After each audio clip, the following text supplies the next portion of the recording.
How many of you are completely comfortable with calling yourselves a leader? See, I ask that question all across the country, and no matter where I am, there's always a huge portion of the audience who won't raise their hands. See, we've taken the idea of leadership and we've made it bigger than us. We've made it beyond us. We've made it into something that changes the world. And we've taken the term leader and we've made it into something that we can be one day. But to be that now would be cocky or arrogant, and we're not comfortable with that. And sometimes I worry we spend too much time celebrating the amazing things that others do that we forget what we can do. And over the past 10 years, I've been blessed to work with some amazing people.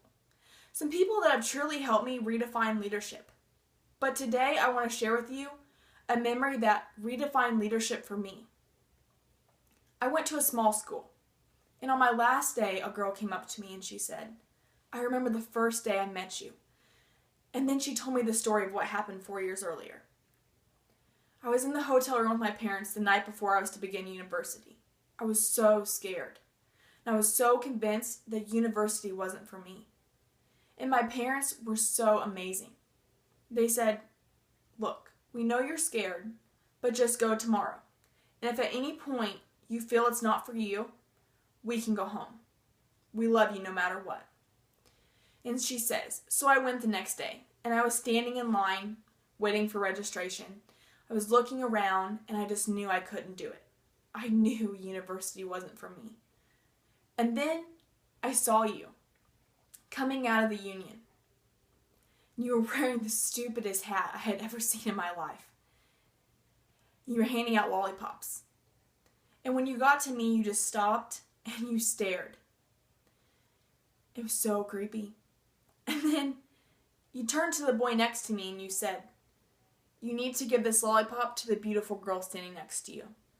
And never in my life have I ever seen someone get so embarrassed. He was beet red and he wouldn't even look at me. And then finally he turned to me and he handed me the lollipop. And I took it from him because I felt so bad.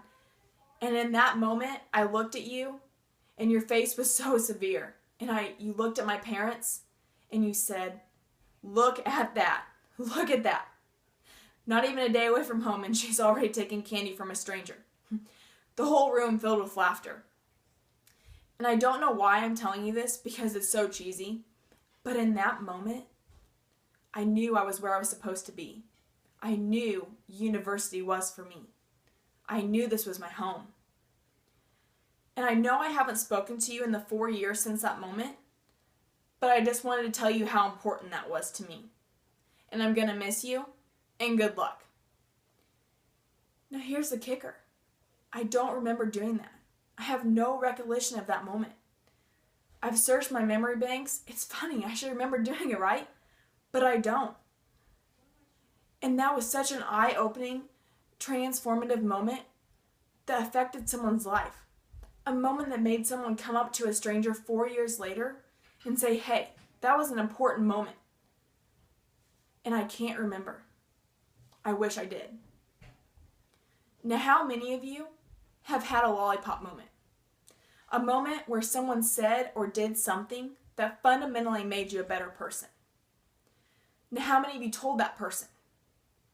Now see, why are we not telling these people? We're letting them walk around and not even know what they're doing to make us better. Each and every one of you has been a catalyst for a lollipop moment. You've said or done something that has fundamentally made someone better. Now, whether you want to believe it or not, remember whenever I asked the question, how many hands didn't raise? You're just one of the ones that hasn't been told. Marianne Williamson said, "Our greatest fear is not that we are inadequate. Our greatest fear is that we are powerful beyond our means. It is our light, not our darkness, that frightens us." And my call of duty today is that we need to get over this. We need to get over our fear of how extraordinarily powerful we can be in each other's lives. Thank you.